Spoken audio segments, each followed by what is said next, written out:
Hail Internet, it's Matt here for the DorkLords. If you're new to the channel, welcome. We talk about all manner of dorkly things here, whether it's sci-fi, fantasy, superheroes. We probably have a playlist about it. Feel free to check us out. Today, March 25th, the day the ring was destroyed in the fires of Mount Doom, is Tolkien Reading Day. Every year, for the past few years, the Tolkien YouTube community has collaborated on a Tolkien Reading Day playlist, and I'm thrilled to be a part of it again this year. I'll have a link in the description to that playlist. This year's theme is fellowship and community. For my take on the topic, I thought about the different communities and cultures in Middle-earth. Hobbiton, Bree, Lothlorien, Rivendell, Edoras, Minas Tirith. But when it came time to choose one for this video, I thought I'd take it back to the beginning. The city Tolkien visualized while laying in a hospital bed during World War I. The city whose tale he described as, quote, the first real story of this imaginary world. That city, of course, is Gondolin. Now, I've already done a video about the Fall of Gondolin. I'll add a link to that as well. But this video will focus more on what the community of Gondolin was like prior to its fall in 510 of the First Age. To start, let's look at the city's origin and the driving force behind that origin, the elven king Turgon. Turgon was a Noldor elf, born in the west, second son of Fingolfin. He took on the doom of Mandos when he joined his family in following Feanor to Middle-earth. We get this quote from the Silmarillion. The sons of Fingolfin were Fingon, who was afterwards king of the Noldor in the north of the world, and Turgon, lord of Gondolin. Their sister was Erethel the White, referring to the Noldor who followed Fingolfin. The fire of their hearts was young, and led by Fingolfin and his sons, they dared to pass into the bitterest north, and finding no other way, they endured at last the terror of the Helcaraxë and the cruel hills of ice. Few of the deeds of the Noldor thereafter surpassed that desperate crossing in hardihood or woe. There Elenwe, the wife of Turgon, was lost, and many others perished also. And it was with a lessened host that Fingolfin set foot at last upon the outer lands. Small love for Feanor or his sons had those that marched at last behind him, and blew their trumpets in Middle-earth at the first rising of the moon. So we see that Turgon's wife tragically dies during the incredibly dangerous Arctic journey to Middle-earth, leaving him as a single parent for his daughter Idril. Note that though many elves died during the crossing, the one elf named is Elenwe. In the Peoples of Middle-earth, we learn a bit more about the events surrounding Elenwe's death. Elenwe had no Sindarin name, for she never reached Beleriand. She perished in the crossing of the ice, and Turgon was thereafter unappeasable in his enmity for Feanor and his sons. He had himself come near to death in the bitter waters when he attempted to save her and his daughter Idril, whom the breaking of treacherous ice had cast into the cruel sea. Idril he saved, but the body of Elenwe was covered in fallen ice.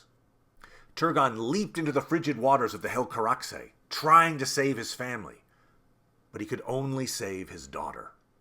Turgon's brother is Fingon, his sister is Erethel, and in later works he had a younger brother, Argon, who was killed in battle with orcs shortly after arriving in Middle-earth.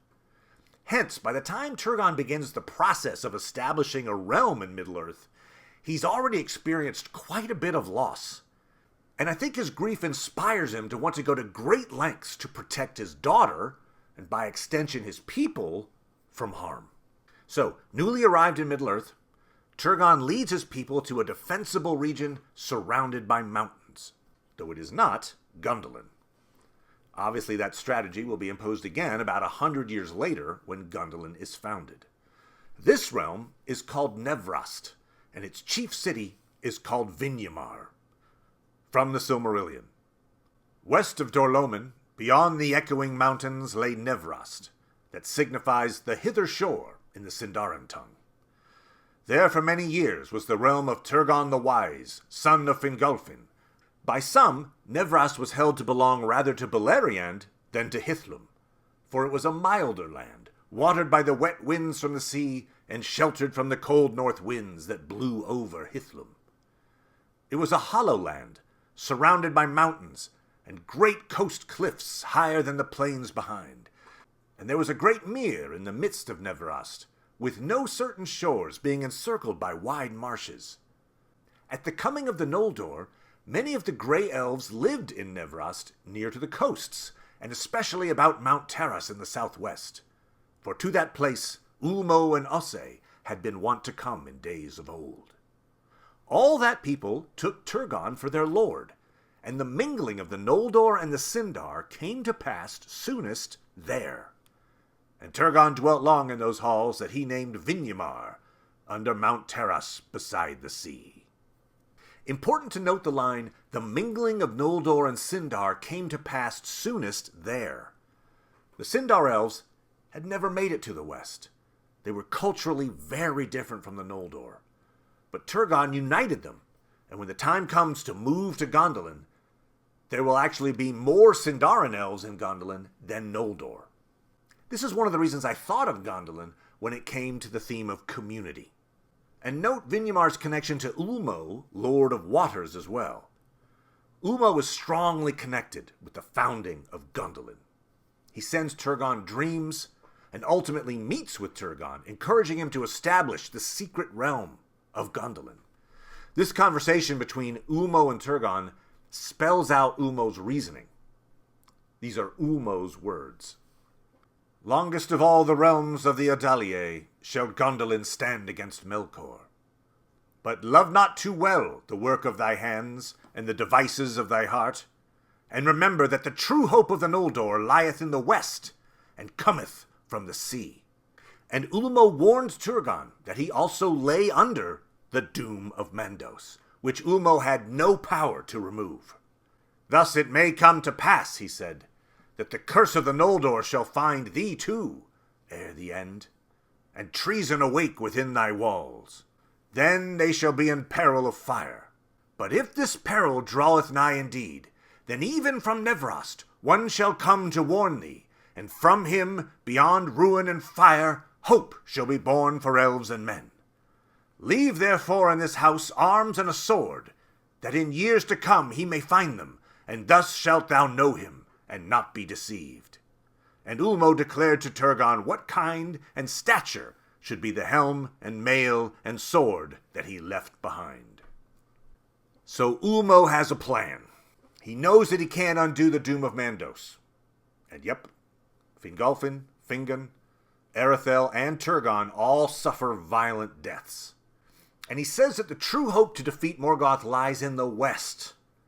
Someone's going to have to convince those in the west to sail east to fight Morgoth. And Ulmo has foreseen that a child born of the union between Turgon's daughter Idril and the human hero Huor's son Tuor will be that someone. Eärendil, Elrond's father.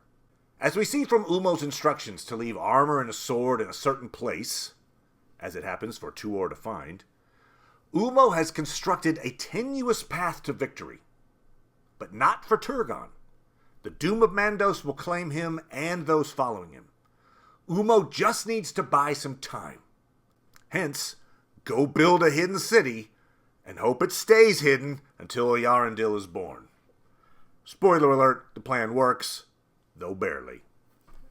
It has been told how, by the guidance of Ulmo, Turgon of Nevrast discovered the hidden vale of Tum Ladin, in a ring of mountains tall and sheer. No living thing came there save the eagles of Thorondor. But there was a deep way under the mountains, delved in the darkness of the world by waters that flowed out to join the streams of Sirion. And this way Turgon found, and so came to the green plain amid the mountains, and saw the island hill that stood there of hard smooth stone. For the vale had been a great lake in ancient days. Then Turgon knew that he had found the place of his desire, and he resolved to build there a fair city, a memorial of Tirion, But he returned to Nevrast and remained there in peace, though he pondered ever in his thought how he should accomplish his design. Now, after the dagger Aglareb, the unquiet that Ulmo set in his heart returned to him, and he summoned many of the hardiest and most skilled of his people, and led them secretly to the hidden vale, and there they began the building of the city that Turgon had devised. And they set a watch all about it, that none might come upon their work from without, and the power of Ulmo that ran in Syrian protected them. But Turgon dwelt still for the most part in Nevrast, until it came to pass that at last the city was full wrought, after 52 years of secret toil. It is said that Turgon appointed its name to be Gondolin in the speech of the elves of Valinor, the rock of the music of water, for there were fountains upon the hill. But in the Sindarin tongue the name was changed, and it became Gondolin, the hidden rock. Then Turgon sent forth all his people, even to a third part of the Noldor of Fingolfin's following, and a yet greater host of the Sindar, and they passed away, company by company, secretly, under the shadows of Eredwethrin, and they came unseen to Gondolin, and none knew whither they had gone. And last of all, Turgon arose, and went with his household silently through the hills, and past the gates in the mountains, and they were shut behind him. We see it took 52 years to secretly build Gondolin while the elves continued living in Nevrast. Then the whole group, Noldor and Sindar alike, quietly, secretly, migrated to the hidden rock. The quote mentions the gates in the mountains, and Tolkien spends a lot of time describing those gates in detail. There are 7 gates guarding the entrance to Gondolin. In order, the gates are made of wood, stone, bronze, iron, silver, gold, and steel. I believe Tolkien was inspired by the 7 gates of Old Jerusalem, one of which was the Golden Gate. As I mentioned, the description of the gates is quite long, but I'll read the passage describing the final gate one would face before entering the city. The Steel Gate. From the Unfinished Tales. Now sunlight fell upon the further road, for the walls of the hills were low on either side, and green, but for the snows upon their tops. And Elamachil hastened forward, for the way was short to the 7th gate, named the Great, the gate of steel that Maeglin wrought after the return from the Nirnaeth. No wall stood there, but on either hand were 2 round towers of great height, many-windowed, tapering in 7 stories, to a turret of bright steel, and between the towers there stood a mighty fence of steel that rusted not, but glittered cold and white. 7 great pillars of steel there were, tall with the height and girth of strong young trees, but ending in a bitter spike that rose to the sharpness of a needle. And beneath the pillars were 7 crossbars of steel, in each space 7 times 7 rods of steel upright, with heads like the broad blades of spears. But in the center, above the midmost pillar and the greatest, was raised a mighty image of the king helm of Turgon, the crown of the hidden kingdom, set about with diamonds. No gate or door could Tuor see in this mighty hedge of steel. But as he drew near, through the spaces between its bars, there came, as it seemed to him, a dazzling light, and he shaded his eyes, and stood still in dread and wonder. But Elamachil went forward, and no gate opened to his touch, but he struck upon a bar, and the fence rang like a harp of many strings, giving forth clear notes in harmony that ran from tower to tower. Straightway there issued riders from the towers, but before those of the north tower came one upon a white horse, and he dismounted and strode towards them. And high and noble as was Elamachil, greater and more lordly was Ecthelion, lord of the fountains, and at that time warden of the great gate. You can see the amount of effort and craftsmanship the elves undertook to make these gates, and the commitment to guarding each one. In this, the warden of the great gate is the legendary Ecthelion, lord of the fountains. And yet, when the attack comes in 510 of the First Age, Morgoth's forces come from the north, completely bypassing this intricate defensive setup. But in the years leading up to 510, Gondolin secretly prospers. From the Silmarillion. But behind the circle of the mountains, the people of Turgon grew and throve, and they put forth their skill and labor unceasing, so that Gondolin upon Amon-Gwareth became fair indeed, and fit to compare even with elven Tirion beyond the sea.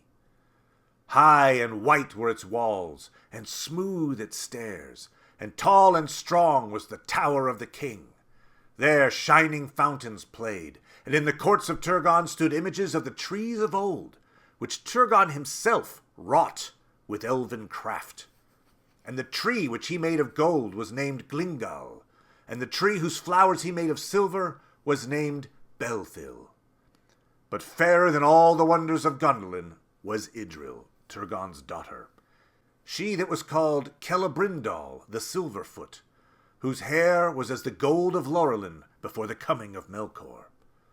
Thus Turgon lived long in bliss, but Nevrast was desolate, and remained empty of living folk until the ruin of Beleriand.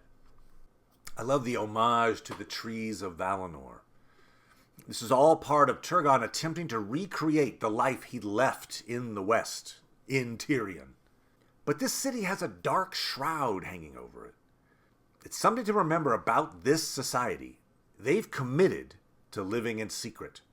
With very few exceptions, as a citizen of this city, you are not allowed to leave.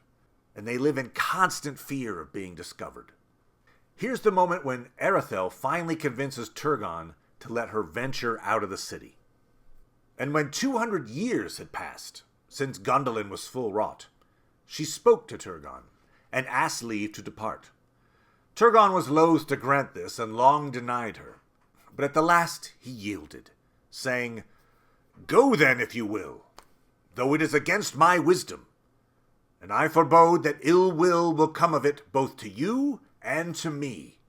But you shall go only to seek Fingon your brother, and those that I send with you shall return hither to Gondolin as swiftly as they may."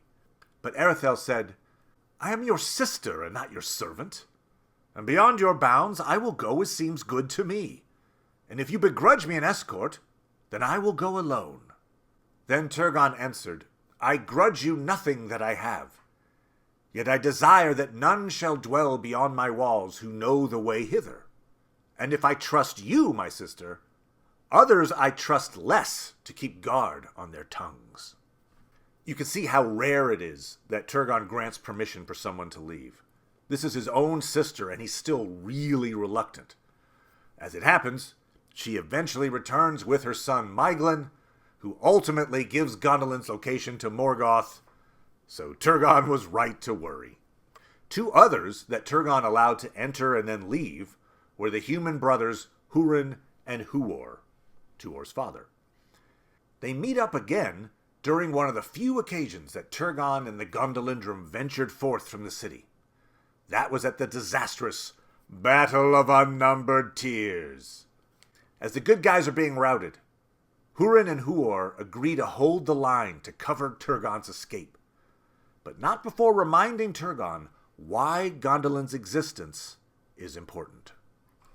The field was lost, but still Hurin and Huor and the remnant of the house of Haldor stood firm with Turgon of Gondolin, and the hosts of Morgoth could not yet win the pass of Sirion. Then Hurin spoke to Turgon, saying, "Go now, Lord, while time is, for in you lives the last hope of the Eldar, and while Gondolin stands, Morgoth shall still know fear in his heart." But Turgon answered, "Not long now can Gondolin be hidden, and being discovered, it must fall." And then Huor spoke and said, "Yet if it stands but a little while, then out of your house shall come the hope of elves and men. This I say to you, Lord, with the eyes of death. Though we part here forever, and I shall not look on your white walls again, from you and from me a new star shall rise. Farewell." Then Turgon took the counsel of Hurin and Huor, and summoned all the remaining of the host of Gondolin, and such of Fingon's people as could be gathered, and he retreated towards the pass of Sirion.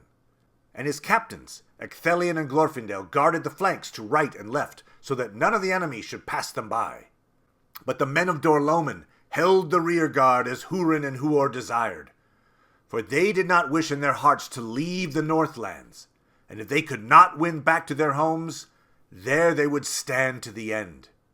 Thus was the treachery of Uldor redressed, and of all the deeds of war that the fathers of men wrought in behalf of the Eldar, the last stand of the men of Dorloman is most renowned. So it was that Turgon fought his way southward, until coming behind the guard of Hurin and Huor, he passed down Sirion and escaped. And he vanished into the mountains and was hidden from the eyes of Morgoth. Devastating prose there. If they could not win back to their homes, there they would stand to the end. So, Hurin, Huor, and their followers sacrificed themselves to allow the Gondolindrum to escape the battle. Hurin doesn't die. Arguably, his fate is worse than death. Note that Turgon realizes Gondolin is on borrowed time. But Huor echoes Ulmo's words, saying that if Gondolin can hang on just a little longer, from you and from me a new star shall arise. The Battle of Unnumbered Tears takes place in 472. Gondolin falls in 510. Those are very crucial years for the fate of Middle-earth. But alas, in 510, Morgoth unleashes hell on Gondolin. At last, in the year when Eärendil was 7 years old, Morgoth was ready, and he loosed upon Gondolin his Balrogs, and his orcs, and his wolves, and with them came dragons of the brood of Glaurung, and they were become now many and terrible. The host of Morgoth came over the northern hills where the height was greatest, and the watch least vigilant, and it came at night, upon a time of festival, when all the people of Gondolin were upon the walls to await the rising sun, and sing their songs at its uplifting. For the morrow was the great feast that they named the Gates of Summer. But the red light mounted the hills in the north, and not in the east, and there was no stay in the advance of the foe until they were beneath the very walls of Gondolin, and the city was beleaguered without hope. Of the deeds of desperate valor there done, by the chieftains and the noble houses and their warriors, and not least by Tuor, much is told in the Fall of Gondolin, of the battle of Ecthelion of the Fountain with Gothmog, lord of Balrogs, in the very square of the king, where each slew the other, and of the defense of the tower of Turgon by the people of his household, until the tower was overthrown, and mighty was its fall, and the fall of Turgon in its ruin. Note that Gondolin was attacked during the Gates of Summer festival. Likely information provided by Maeglin. Everyone gathers at the walls to watch the red light of the sun rise in the east, but instead, the red light is coming from the north. Many heroes and villains fall, but a group manages to escape the carnage, including Tuor, Idril, and their 7-year-old son, Eärendil. Back to the theme of community. We learn that Gondolin is comprised of 12 houses, each with its own lord. Though I think the number of houses likely fluctuated over the years. I think there were 12 at the time of the fall. For instance, when Tuor arrived in Gondolin, he announced that he was of the House of the Swan, of the Sons of the Men of the North. And at Idril's request, a new house was added, the House of the Wing. This was the fashion of, and the array of the 11 houses of the Gondolin, with their signs and emblems, and the bodyguard of Tuor, the folk of the Wing, was accounted the 12th. So I think that each of the 12 houses took on the character of the leader of that house. For instance, Maeglin was knowledgeable about mining and ores, learning under his father, Eöl the Dark Elf, who had learned it from the dwarves. When he arrived in Gondolin, he became Lord of the House of the Mole, which, considering he betrayed Gondolin, is a little bit on the nose. But from the Fall of Gondolin, we get this passage.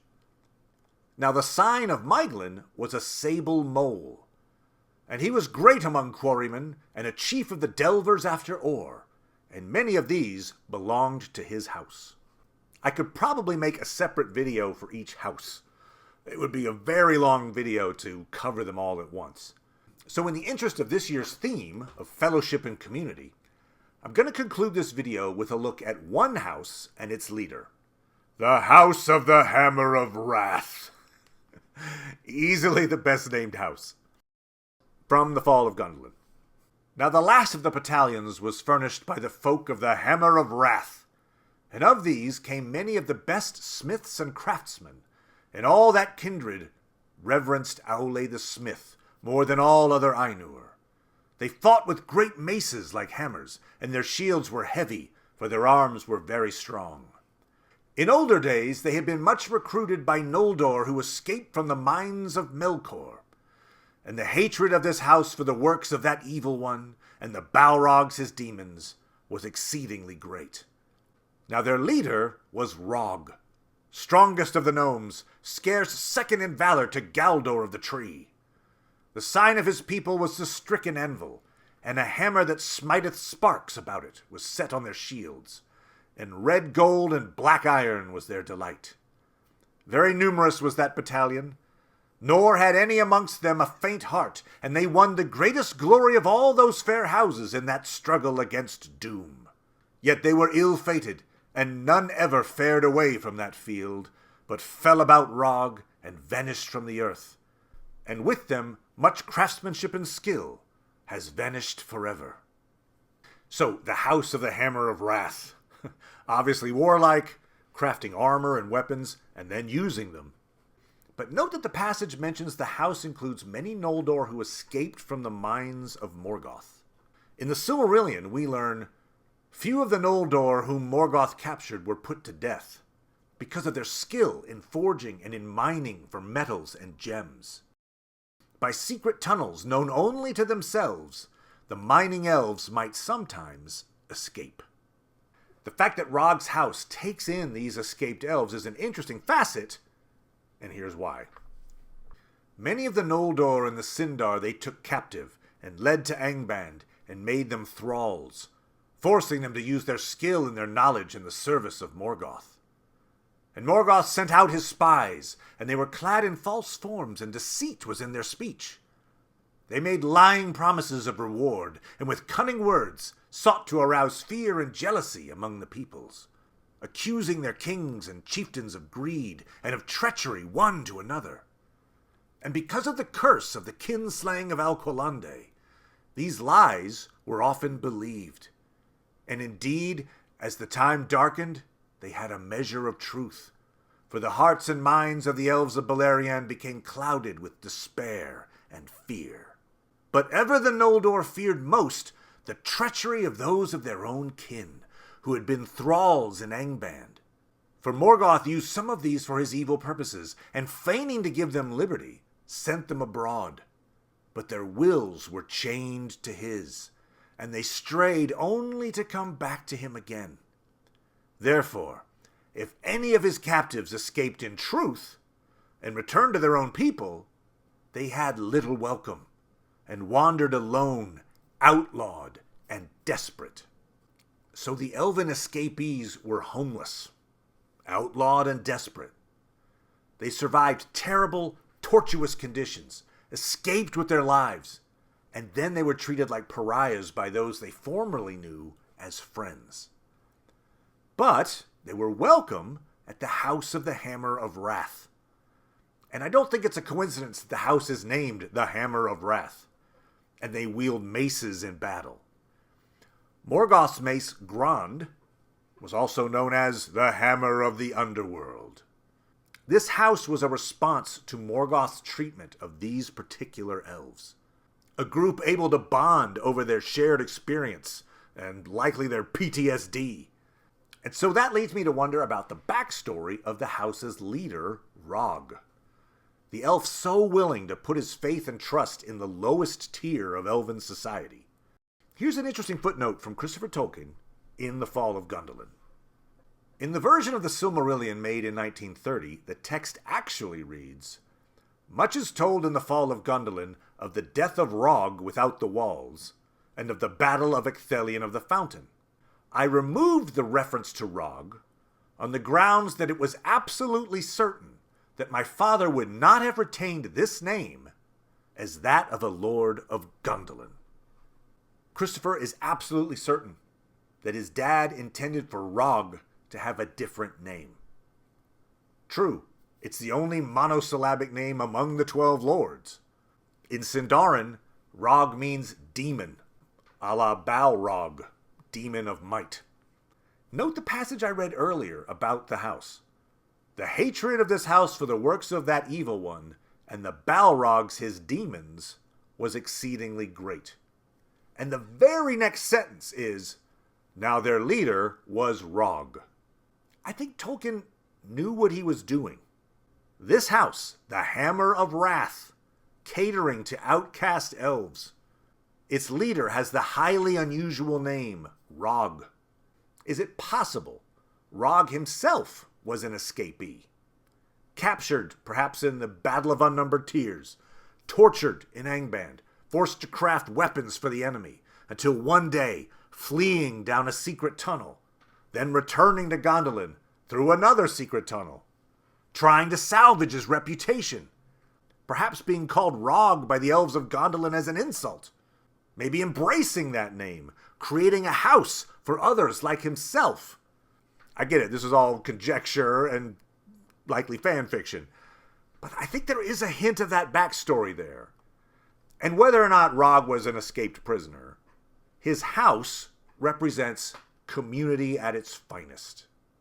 And to further build on that theme, Turgon's sacrifice, knowing that his city was doomed, but striving to give Middle-earth some hope, even at the expense of his life's work and his life, is also an example of community at its finest. It's empathy in the face of certain disaster. And ultimately, it leads to a world free from Morgoth. So, thanks so much for watching. Hope you enjoyed it. Please check out the rest of the playlist. You won't regret it. And happy Tolkien Reading Day. Bye!